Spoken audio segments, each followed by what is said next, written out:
Hey everybody, welcome to Today I Work On, and today I'm going to talk about my EPA certified fireplace. It's a Regency, it's the model CI2600, and there's also a CI2700. It's the same exact model. I looked it up, same exact model. What I'm going to go over is, this is the instruction manual.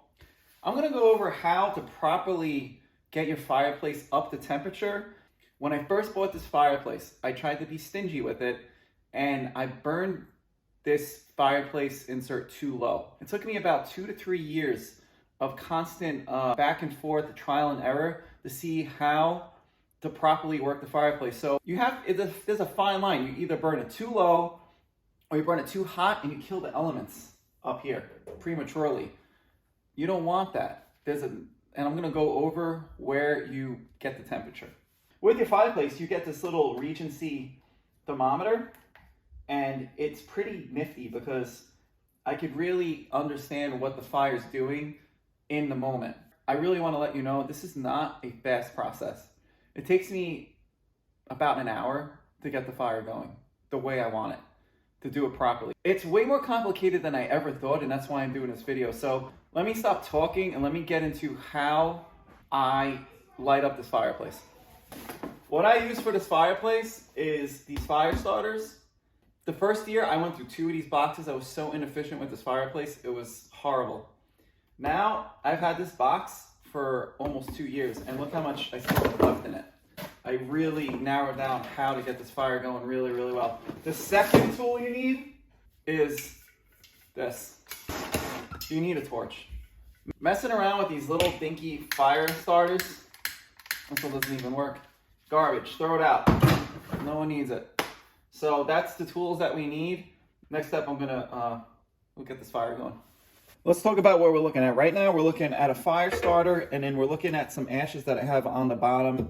And it's about this deep in ashes. And why do we have the ashes? It's for insulation. The only time you will not have those ashes is when you get the yearly cleaning. So I already did 2 burns in this fireplace, so I have my ashes.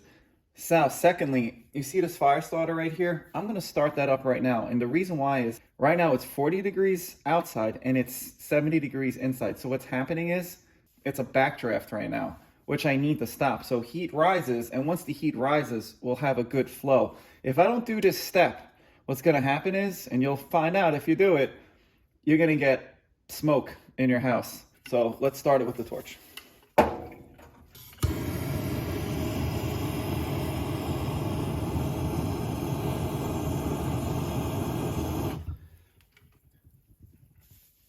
As you could see, what just happened? The backdraft, actually, that's a perfect example of what happens. You see how the smoke came back into the room? What I also need to do is, which I didn't talk about, was I need to pull out the flume. So you pull it out, that means it's open. And then I'm gonna totally open up the air gate. So this air gate basically brings air into the bottom of the fire.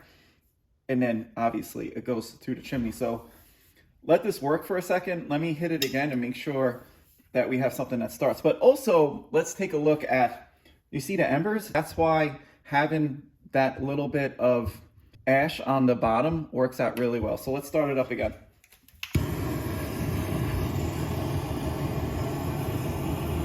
Right now, what do we have going? We have a nice perfect flame, and look where we put the fire starter. I put it in the back. Why did I put it in the back? Is because we have the flume is basically in the back and it's open right now. So we're getting a good flow of air. Let this work for like 5 minutes because we need to get that heat. Remember, it takes a little while. Everyone's chimney is going to be different. Mine is about 25 feet up in the air, maybe 28 feet. So it's going to take a little while to get the flume and to get the metal ductwork warm so we have a flow where heat rises and goes out so we don't have any smoke in the area that you light the fire. So we'll revisit this in 5 minutes. What I do now is I just use the torch and then I'm gonna shoot the torch up into the flume.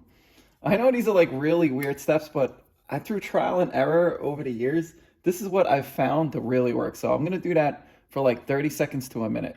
This is really hot, so I totally recommend getting one of these torches if you buy one of these to make your life so much easier. So let me do that now. And the reason why I do this again, because I don't want all the smoke coming into my basement. It gets really smoky. You have to open up the door. And remember, if it's the colder it gets, the more backdraft you get, and the more like time you need for this area to heat up so you don't have smoke. Now we're looking at the flame.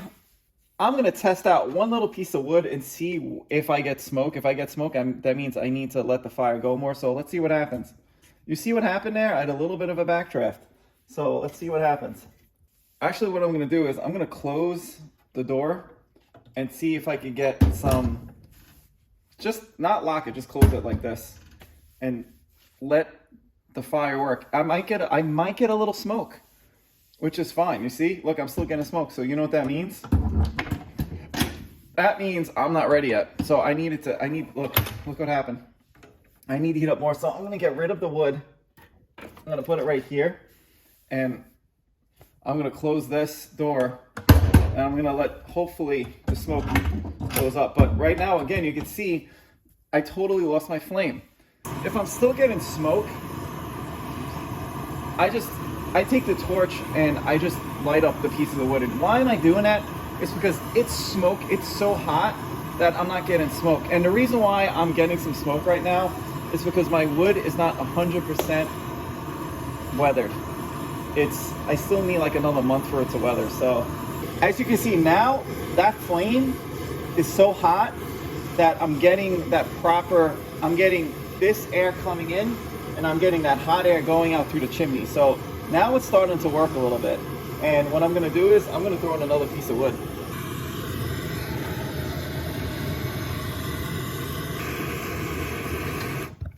Right now, the smoke is gone. So, okay, right now I put in a second fire starter. And the reason why I did that is because I have a completely cold fireplace. And in the winter, I don't have that situation. So unfortunately, if you don't keep the fireplace going and it's warm, this is what happens. So what I'm gonna do is now, actually I'm gonna throw in another piece of wood because I feel like we're getting to the point where we're getting a decent fire. Now I'm gonna use the torch again. Remember I said this takes like an hour to do. So let's get the torch going. I'm gonna start warming this up big time.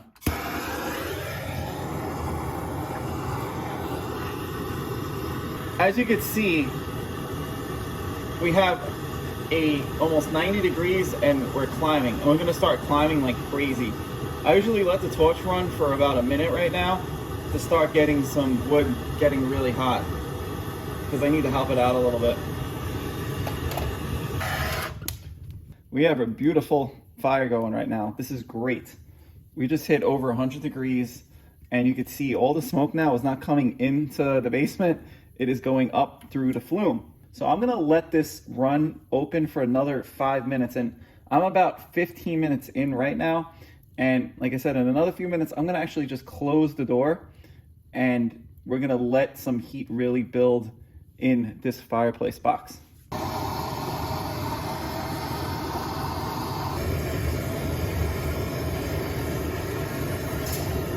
Right now we have a pretty kind of smoky, but the smoke is going through the chimney fire. What I'm gonna do is I'm just gonna close the door. The fire gets stronger when I kind of close the door like that. I think it forces more air and it's sucking air in from out here, which is what I really want. You can see that thing is rocking big time. And I could really start feeling the heat. So what I'm gonna do is I'm gonna add another piece of wood right now.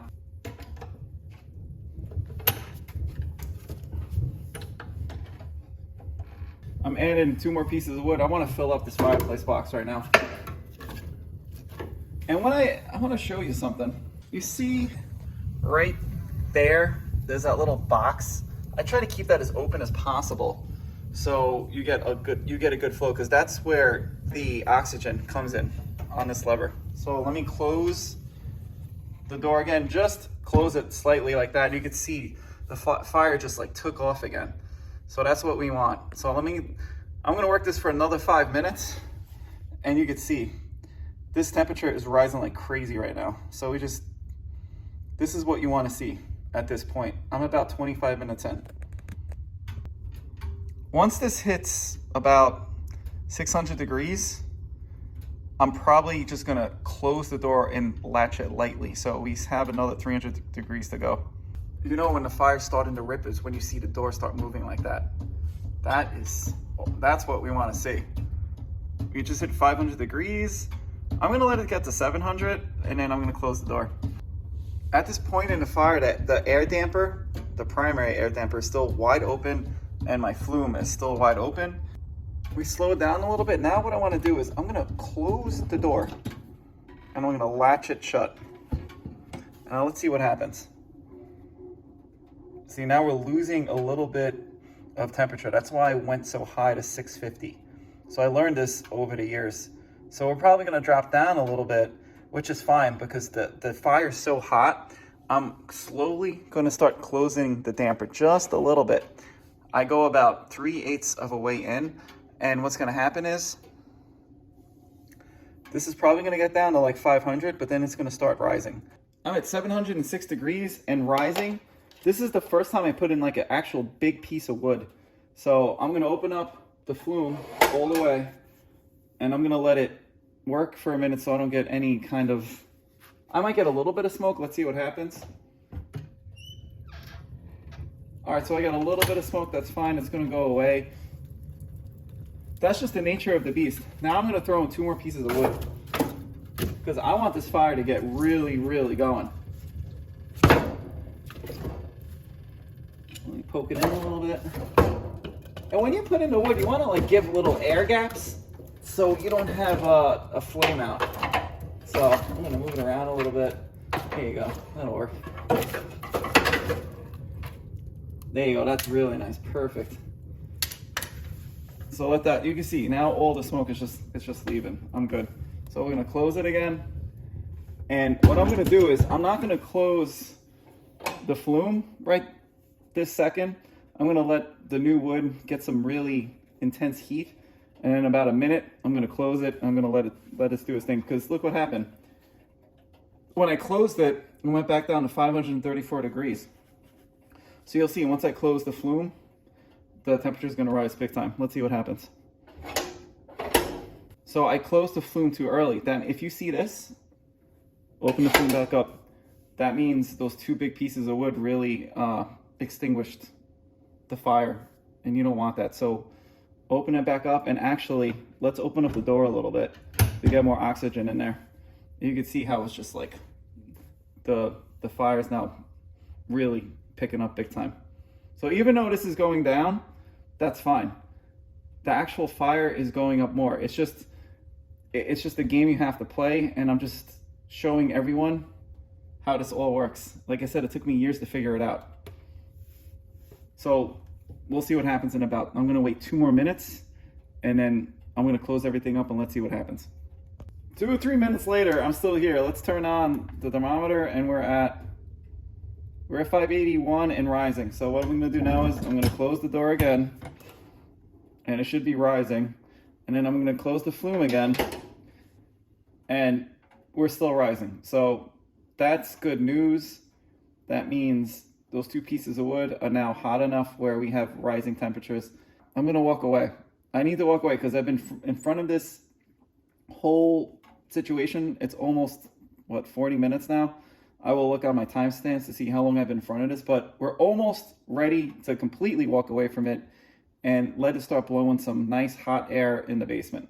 So let it keep rising, and then I'll be back in 10 minutes. We're 40 something minutes in. I'm gonna open up the door because we're at 730 degrees and it dropped down, which is fine. Now it's gonna start going back up the temperature, but look at the fire right now. It's really hot in the box. I just want to get another little jump start of fresh oxygen to get a really strong fire so I could get up to my 1,000 degrees. This is a process. That's why I'm doing this video. So people could understand and like deal with how long it takes to get these fires started. So look at the fire right now. Even though this is saying 657, 656, the fire in the box is what really matters. And right now we're doing really, really well. So I'm almost ready to turn the fan on. Once I turn the fan on, we'll wrap up this video, but we still have a couple of more tiny steps to do until we get to that point.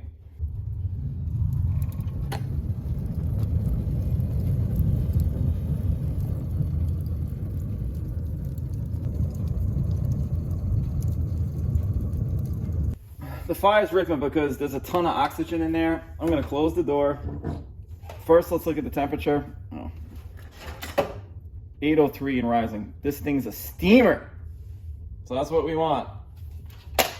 Closing the door, closing the flume.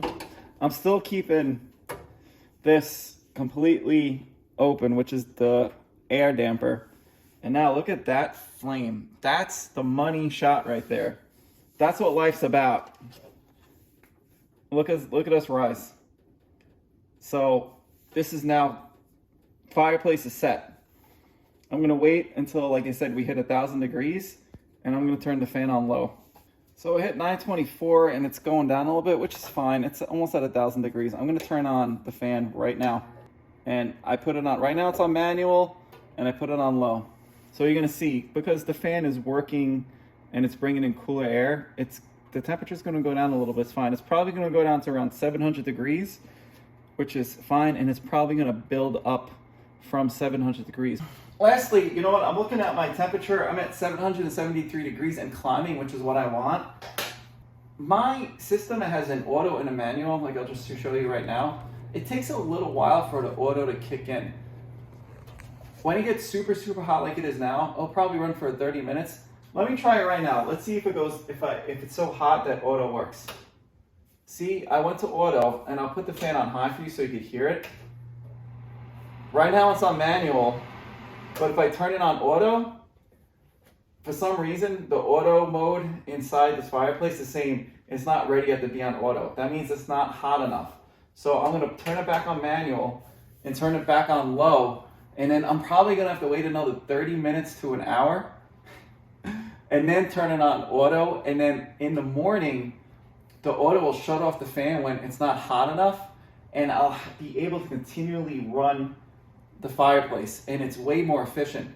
If I don't turn on auto and I keep it on manual, when I wake up in the morning, when like 8 hours goes by, my fireplace is kind of cold and I have to start the fireplace again. So auto is super important. Don't get discouraged if it doesn't turn on right away. Just be patient. You know, this whole system is all about patience. Now, our inner beings love fire, so my wife will complain upstairs. She's like, "Are you done with the fire yet?" I'm like, "I'm almost done," because in a weird way, I love hanging out near the fire. So that's it on the last, most actually important tip to keep the fire going. It's the next morning, and you see we're at 183 degrees. If I pull this up like so, it's probably gonna go up a little bit. That means we still have plenty of heat in here. It's the next morning, and it's on auto, so it did its job. Now let's open it up. And let's see what we got going on here. Look at that, I still have embers, which is super important. So now I can keep this fire going. I just wanted to add that in for the next morning. I have to run out in a few minutes, so I do hit it with the torch for a few minutes, maybe for like 1 or 2 minutes, but you're gonna see this fire is just gonna catch on super quickly. If I didn't put on the auto and it was just manual, I would have a way colder fireplace, and I would probably have to use another fire starter, and it would take me, instead of 5-10 minutes to get this going, it would take me like 30-35 minutes to get it going. That's what you want to see. I'll have some nice heat all day long. And sometimes what I do is I'll go to work and I'll fill this up and I'll keep it just on low the whole time, and I'll have enough to keep it going at night. What's going to happen from here on out is it's going to get to 700 degrees and it's going to slowly climb up as long as I have the fresh air damper completely open. I used to just close that damper, and what used to happen was the fireplace didn't burn hot enough, and I was getting a lot of soot. You want this fireplace to run at least at around between 650 and 850 degrees. So if you're at 850 plus, you're gonna have the damper open. If you have the damper, and this is a tip, never completely close it. You never want to close it all the way. At night, what I do is, I used to do this, and I realized that this is too much and the fire burns too cold. I take it about a half a finger to the left, and that's just enough to keep it at around 700 degrees. So you have to mess around with it. This is just a little tutorial on the trials and errors on making a proper fire for these super complicated systems. I think the newer EPA systems make it a lot harder to get a fire going properly. That's a wrap for this video. If you like this video, please like it. If you have any questions about this fireplace, I've owned it for 5 years. It works great. Please ask in the comments. And if you like these types of videos and you want me to post more, please subscribe. So again, thanks for watching, and I'll catch you next time.